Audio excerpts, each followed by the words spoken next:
হুজুররা বসে আছে, দেখছি হুজুররা খাবার খাচ্ছে। আমি গিয়ে তখন বলছি আসসালামু আলাইকুম, আর হুজুর দেখছি কোনো উত্তর দেয় না। বলছি কি ব্যাপার, উত্তর দেয় না কেন? খাবার শেষে তখন বলছে, আরে আপনি কোন মাদ্রাসে পড়েছেন, আপনি জানেন না খাবার সময় সালাম দিতে হয় না?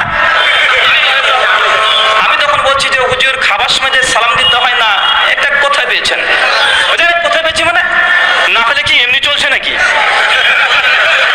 আমি তখন বলছি যে হুজুর আমার জানা মতে আমি এমন কোন জায়গায় কোরআন বা সুন্নাহ থেকে পাই নাই যে খাবার সময় সালাম দেওয়া যাবে না। বুঝে না, এটা যাবে না, এটা হারাম।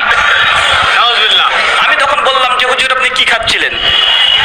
তো ইলিশ মাছ দিয়ে ভাত খাচ্ছে।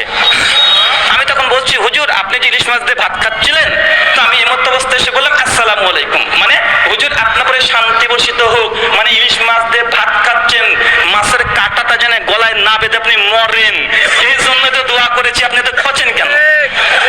ভাই বলুন তো, একজনের ব্যক্তি খাবার খাচ্ছে, তারপরে বরকতে দোয়া করা যাবে কি যাবে না?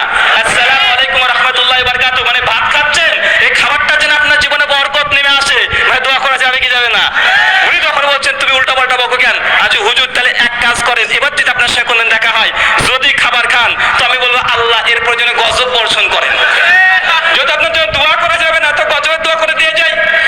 তো যাই হোক, সালাম দিতে হবে না এমন কোন জায়গায় কোরআন সুন্নাহ থেকে প্রমাণিত নয়। শুধু একটা জায়গায়, সুনান ইবনে মাজাহ 224 নম্বর হাদিস, একজন ব্যক্তিকে দেখছেন পেশাব ফিরছে বা পায়খানা ফিরতে বসেছে, স্পষ্ট দেখতে পাচ্ছেন, এমত অবস্থাতে সে ব্যক্তিকে সালাম দিতে হয় না।